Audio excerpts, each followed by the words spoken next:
जय हिंद दोस्तों, daily current affair में आप सभी का स्वागत है। आज हम पढ़ते हैं 29 और 30 अप्रैल के करंट अफेयर को देखते हैं। तो भैया हमारा फर्स्ट क्वेश्चन है, पृथ्वी का दूसरा सबसे बड़ा नीला छिद्र कहाँ पाया गया है। दूसरा सबसे गहरा नीला छिद्र यानी ब्लू होल कहाँ पाया गया है। तो भैया ये मेक्सिको की खाड़ी में पाया गया है। हमारा फर्स्ट ऑप्शन करेक्ट है। अब इसके बारे में जान लेते हैं। मेक्सिको और क्यूबा के बीच स्थित युकाटन जलडमरू जो कैरिबियन सागर में मेक्सिको की खाड़ी को जोड़ता है, युकाटन जलडमरू मध्य में एक ब्लू होल देखा गया। ऐसा माना जाता है यह दुनिया का दूसरा सबसे गहरा ब्लू होल है, जिसका नाम टामजा रखा गया है। भैया ये इम्पोर्टेंट है, इसका नाम क्या रखा गया है? इसका नाम टामजा रखा गया है। इसकी गहराई कितनी है? इसकी गहराई भैया 900 फीट है। दक्षिणी चीन सागर में विश्व का पहला सबसे गहरा ब्लू होल स्थित है, जिसे ड्रैगन होल के नाम से जाना जाता है। प्रशांत महासागर में रिंग ऑफ फायर के पास स्थित मेरियन ट्रेंच विश्व का सबसे गहरा स्थान है, जिसे चैलेंजर डीप के नाम से जाना जाता है। तो भैया मेरियाना ट्रेंच विश्व का है गहरा है, और जिसे भैया चैलेंजर डीप के नाम से जाना जाता है। हमारा नेक्स्ट क्वेश्चन है, वन अर्थ वन हेल्थ के 6वें संस्करण का उद्घाटन किसके द्वारा किया गया। तो भैया वन अर्थ वन हेल्थ के 6वें संस्करण का उद्घाटन प्रधानमंत्री नरेंद्र मोदी के द्वारा किया गया। ये भैया कहाँ किया गया है? तो ये नई दिल्ली में किया गया है। अब इसके बारे में देख लेते हैं। दिल्ली के प्रगति मैदान में one earth one health programme के 6वें संस्करण का आयोजन किया गया, जिसका उद्घाटन भारत के प्रधानमंत्री नरेंद्र मोदी के द्वारा किया गया। G20 की अध्यक्षता नवंबर 2023 तक भारत करेगा। इसके बाद G20 की अध्यक्षता ब्राज़ील करेगा के द्वारा किया जाएगा। G20 की थीम क्या है? वन अर्थ वन हेल्थ यानी वसुधैव कुटुंबकम रखा गया है।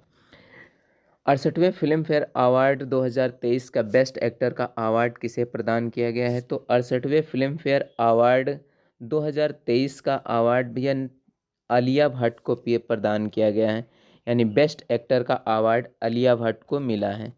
अभी ये किस मूवी के लिए मिला है? तो इनका भैया गांगूबाई के लिए मिला है। 68वें फिल्म अवार्ड मिला है, बेस्ट एक्टर का अवार्ड आलिया भट्ट को मिला है। सर्वश्रेष्ठ अभिनेता का पुरस्कार राजकुमार राव को मिला है बधाई दो के लिए। और सर्वश्रेष्ठ फिल्म कौन है? गांगूबाई है। लाइफ टाइम अचीवमेंट पुरस्कार से किसे सम्मानित किया गया? तो लाइफ टाइम अचीवमेंट पुरस्कार से सम्मानित किया गया प्रेम चोपड़ा को। तो फिल्म फेयर पुरस्कार की आपको वीडियो भी 2-3 दिन में अवेलेबल करा दी जाएगी, जिसमें आपको सारे अवार्ड के बारे में बता दिया जाएगा। नेक्स्ट क्वेश्चन है हमारा, महिला सम्मान बचत पत्र योजना किस मंत्रालय द्वारा चालू की गई है? तो भैया ये चालू की गई है केंद्रीय वित्त मंत्रालय द्वारा। महिला सम्मान बचत पत्र योजना केंद्रीय मंत्रालय द्वारा शुरू की गई है। महिलाओं को निवेश हेतु प्रोत्साहित करने के लिए केंद्रीय वित्त मंत्रालय द्वारा महिला सम्मान बचत पत्र योजना प्रारंभ की गई है। इस योजना को सरकार द्वारा महिलाओं के लिए शुरू किया गया है। इसमें 2 लाख रुपए तक जमा किया जा सकता है, जिसमें 7.50% के ब्याज दर से ब्याज मिलेगा। इस अकाउंट को आपका 2 साल तक पैसा जमा रहेगा। 2 साल बाद आपको पूरी जम पूंजी के साथ ब्याज को जोड़कर पूरा पैसा वापस मिल जाएगा। इस योजना की वैधता 31 मार्च 2025 तक है। नेक्स्ट क्वेश्चन देखते हैं, प्रतिष्ठित लिपजिंग बुक पुरस्कार से किसे सम्मानित किया गया है? तो भैया मरिया स्टेपानोवा को लिपजिंग बुक पुरस्कार से सम्मानित किया गया है। रूसी साहित्यकार मरिया स्टेपानोवा को प्रतिष्ठित लिपजिंग बुक पुरस्कार से सम्मानित किया गया है। यह पुरस्कार उनकी पुस्तक गर्ल्स विदाउट क्लॉथ्स के लिए दिया गया है। यह पुरस्कार महिलाओं पर हुई हिंसा, उत्पीड़न और महिलाओं पर हुए अत्याचार के प्रभाव पर आधारित है। लिपजिंग बुक पुरस्कार प्राइज या जर्मनी का सबसे प्रतिष्ठित साहित्य पुरस्कार है, जो 2005 में शुरू किया गया था। यह पुरस्कार फिक्शन नॉन फिक्शन बुक की श्रेणी में दिया जाता है। नेक्स्ट क्वेश्चन देखते हैं भैया। नेक्स्ट क्वेश्चन है, वर्ल्ड डेवलपमेंट रिपोर्ट 2023 किसके द्वारा जारी की गई है? तो भैया वर्ल्ड डेवलपमेंट रिपोर्ट 2023 विश्व बैंक के द्वारा जारी की गई है। हमारा ए ऑप्शन करेक्ट है। अब इसके बारे में जान लेते हैं। हाल ही में विश्व बैंक ने विश्व विकास रिकॉर्ड 2023 प्रवासी साथी और समाज डेवलपमेंट वर्ल्ड डेवलपमेंट रिपोर्ट 2023 प्रकाशित की है। यह विश्व बैंक द्वारा 1978 से प्रकाशित हुई एक वार्षिक रिपोर्ट है। रिपोर्ट के अनुसार अगले कुछ दशक में विकसित देशों में कामकाजी उम्र में वयस्कों की हिस्सेदारी में तेजी से गिरावट आएगी। नेक्स्ट पॉइंट है, अधिकांश कम आय वाले देशों में तेजी से जनसंख्या वृद्धि देखने की उम्मीद है। नेक्स्ट क्वेश्चन देखते हैं भैया, भारतीय तट रक्षा बल पर तटीय सुरक्षा अभ्यास सागर कवच का आयोजन कहाँ किया गया है? तो भैया सागर कवच का आयोजन पश्चिम बंगाल में किया गया है। यानी भारतीय तटरक्षा बल के तटीय सुरक्षा अभ्यास सागर कवच का आयोजन पश्चिम बंगाल में किया गया है। नेक्स्ट इसके बारे में जान लेते हैं। भारतीय तट रक्षा बल और भारत के विभिन्न विभागों और सुरक्षा एजेंसियों ने पश्चिम बंगाल के समुद्री तट पर अभ्यास सागर कवच का आयोजन किया है। सागर कवच अभ्यास 2 दिन का था। 25 और 26 अप्रैल को आयोजित किया गया था। इसका उद्देश्य वर्तमान भू राजनीतिक परिस्थितियों व सामुदायिक खतरों के मूल्यांकन करना, उन्हें सुरक्षा के उपाय करना और इस सुरक्षा अभ्यास को मुख्य उद्देश्य था। नेक्स्ट क्वेश्चन देखते हैं भैया। नेक्स्ट क्वेश्चन है, भारत का पहला गांव मड़गांव किस राज्य में स्थित है? तो भैया ये उत्तराखंड राज्य में स्थित है। भारत का पहला मड़गांव उत्तराखंड राज्य में स्थित है। ये पहले भैया लास्ट विलेजेस था, अब इसको बदल के पहला विलेजेस कर दिया गया है। अब इसके बारे में जान लेते हैं। उत्तराखंड के जिला चमोली में चमोली का मड़गांव भारत का पहला गांव है। कुछ समय पहले इसे पहले तक मड़गांव को भारत का आखिरी गांव के रूप में जाना जाता था। इस गांव से 24 किलोमीटर दूर चीन की सीमा शुरू होती है। मड़गांव समुद्र तल से 3219 मीटर ऊंचा सरस्वती नदी के तट पर स्थित है। इसका भी है जो नाम बदला गया है वो वाइब्रेट विलेजेस प्रोग्राम के तहत बदला गया है। ये इम्पॉर्टेंट पॉइंट है। नेक्स्ट क्वेश्चन देखते हैं। हाल ही में किस मिनी रत्न कंपनी को नवरत्न कंपनी का दर्जा दिया गया है? तो रेलवे विकास निगम लिमिटेड को नवरत्न कंपनियों में स्थान दिया गया है। अब इसके बारे में जान लेते हैं। भारत सरकार द्वारा राष्ट्रीय रेल कंपनी रेलवे विकास निगम लिमिटेड को मिनी रत्न कंपनी से नवरत्न कंपनियों में दर्जा दिया गया है। रेलवे विकास निगम लिमिटेड रेलवे मिनिस्ट्री के तहत आती है। यह अब तक की 13वीं रत्न कंपनी बन गई है। रत्न किसको बोलते हैं भैया, उसके बारे में जान लेते हैं। रत्न सार्वजनिक उपक्रमों एक विशिष्ट वर्ग है। इससे सरकार ग्लोबल कंपनी होने की संभावना देती है। सरकार ने नवरत्न योजनाओं को प्रारंभ 1997 में किया था। अगर पूछा जाए नवरत्न कब आरंभ किया गया था, तो नवरत्न को भैया 1997 में शुरू किया गया था। और भैया सरकार इसे ग्लोबल कंपनी होने की संभावना देखती है, तब इसके नवरत्न का प्रमाणित करती हैं। अब नवरत्न कंपनियों के बारे में जान लेते हैं। अभी हाल ही में 2 मिनट में नवरत्न कंपनियां देख लेते हैं। तो भैया हमारा फर्स्ट है हिंदुस्तान एरोनॉटिक लिमिटेड, सेकंड है भारत इलेक्ट्रिक्स लिमिटेड, और तीसरी है नेशनल एल्यूमिनियम कंपनी, और चौथी है NLC इंडिया लिमिटेड, पांचवी है इंजीनियरिंग इंडिया लिमिटेड, और छठी है ऑयल इंडिया लिमिटेड, और सातवीं है राष्ट्रीय इस्पात निगम लिमिटेड, और आठवीं है कंटेनर कॉरपोरेशन इंडिया लिमिटेड, और नवीं है महासागर निगम इंडिया लिमिटेड, और 10वीं है नेशनल बिल्डिंग कंस्ट्रक्शन लिमिटेड, और 11वीं है नेशनल मिनरल डेवलपमेंट कॉरपोरेशन, और 12वीं है शिपिंग कॉरपोरेशन ऑफ इंडिया। और अभी जो हाल ही में 13वें नंबर की बनी है वो भैया रेलवे विकास निगम लिमिटेड को अभी नवरत्न कंपनियों का दर्जा दिया गया है। नेक्स्ट क्वेश्चन देखते हैं, हाल ही में बांग्लादेश के नए राष्ट्रपति के रूप में किसने शपथ ली है?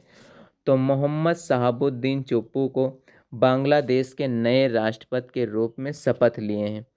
पूर्व राष्ट्रपति अब्दुल हामिद के स्थान पर अवामी लीग के उम्मीदवार मोहम्मद शहाबुद्दीन चुप्पू ने 24 अप्रैल 2023 को ढाका में बांग्लादेश में 22वें राष्ट्रपति के रूप में शपथ ग्रहण किया है।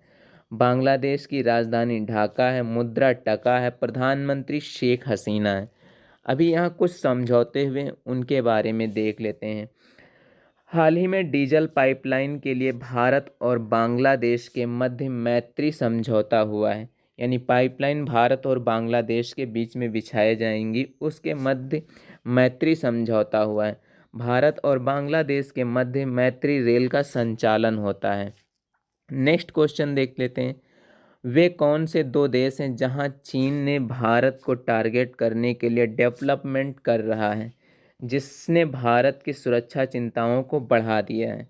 तो भैया वे देश हैं म्यांमार और श्रीलंका, जहां भारत डेवलपमेंट कर रहा है और भारत की सुरक्षा चिंताओं को बढ़ा दिया है। अब इसके बारे में जान लेते हैं। बंगाल की खाड़ी में स्थित भारत और अंडमान निकोबार के पास कोको द्वीप स्थित है, जो म्यांमार का हिस्सा है, जहां पर चीन एक मिलिट्री बेस स्थापित कर रहा है, जहां से चीन अंडमान निकोबार के ऊपर पूरी तरह से निगरानी रख सकता है। इसके अलावा श्रीलंका के हम्बनटोटा पोर्ट पर चीन के द्वारा रिमोट सैटेलाइट ग्राउंड डेवलपमेंट किया जा रहा है, जहां से श्रीहरिकोटा और उड़ीसा के चांदीपुर से पर नज़र रख सकता है। नेक्स्ट हमारे इम्पॉर्टेंट फैक्ट देख लेते हैं, जो हमारे रिपीटेड करंट से हैं और कुछ इम्पॉर्टेंट फैक्ट भी हैं, उनके बारे में भी देख लेते हैं। हाल ही में जारी सिपरी रिपोर्ट के अनुसार ग्लोबल मिलिट्री व्यापार व्यय में भारत चौथे स्थान पर है।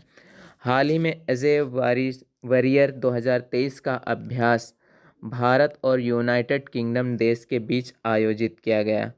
हाल ही में हेरिटेज फेस्टिवल 2023 का आयोजन गोवा में शुरू हुआ है। हाल ही में 2022 में एडीबी वित्त पोषित कार्यक्रमों में सबसे बड़ा प्राप्तकर्ता पाकिस्तान बना है। नेक्स्ट देखते हैं। नेक्स्ट है, हाल ही में फार्म मशीनरी प्रौद्योगिकी में शिखर सम्मेलन का आयोजन नई दिल्ली में हुआ है। हाल ही में झारखंड सरकार ने एयर एम्बुलेंस सेवा की शुरुआत की है। हाल ही में एससीओ शिखर सम्मेलन की मेज़बानी नई दिल्ली में की गई है। हाल ही में लंदन में तेलुगु एसोसिएशन द्वारा डॉक्टर रघु राम पेल्लेरिटी को लाइफ टाइम अचीवमेंट पुरस्कार प्रदान किया गया है। हाल ही में इंटरनेशनल क्रिकेटर में 12,000 रन बनाने वाले दूसरे सबसे तेज एशियाई बैडमिंटन बाबर आजम बने हैं। और नेक्स्ट पॉइंट है, आईआईटी के द्वारा भारत का पहला अंतर्राष्ट्रीय कैंपस तंजानिया में खोला गया है। और नेक्स्ट है, रमन मैग्सेसे अवार्ड दलाई लामा को दिया गया है, लेकिन यह है कि यह अवार्ड सन 1959 का है और लगभग 64 वर्ष बाद यह पुरस्कार दलाई लामा को दिया गया है। रमन मैग्सेसे अवार्ड को एशिया का नोबेल पुरस्कार के उपनाम से जाना जाता है, यानी रमन मैग्सेसे पुरस्कार को एशिया के नोबेल पुरस्कार के रूप में जाना जाता है। शाहीन अफरीदी हाल ही में T20 क्रिकेट में 200 विकेट लेने वाले सबसे कम उम्र के खिलाड़ी बन गए हैं। और नेक्स्ट पॉइंट देखते हैं, अनंत महेश्वरी को अप्रैल 2023 में national association of software and services company के अध्यक्ष के रूप में नियुक्त किया गया है। अनंत महेश्वरी को अप्रैल में national association of software and services company के अध्यक्ष के रूप में नियुक्त किया गया है। नेशनल गेम के 37वें संस्करण का आयोजन गोवा में किया जाएगा, जिसका शुभारंभ यह प्रधानमंत्री नरेंद्र मोदी जी के द्वारा किया जाएगा। नेशनल गेम्स का 38वां और 39वां संस्करण उत्तराखंड और मेघालय में आयोजित होगा। 38वां और 39वां संस्करण का आयोजन कहाँ होगा? तो भैया ये उत्तराखंड में होगा और मेघालय में होगा। हाल ही में उत्तराखंड सरकार ने हाल ही में उत्तराखंड सरकार के मंत्री श्री चंदन रामदास का निधन हो गया है। प्रधानमंत्री नरेंद्र मोदी अक्टूबर 2023 में गोवा के राष्ट्रीय खेलों का उद्घाटन करेंगे। और आज के भैया हमारे सारे क्वेश्चन कंप्लीट हो गए हैं। मिलते हैं एक नेक्स्ट वीडियो के साथ में, तब तक के लिए जय हिंद दोस्तों।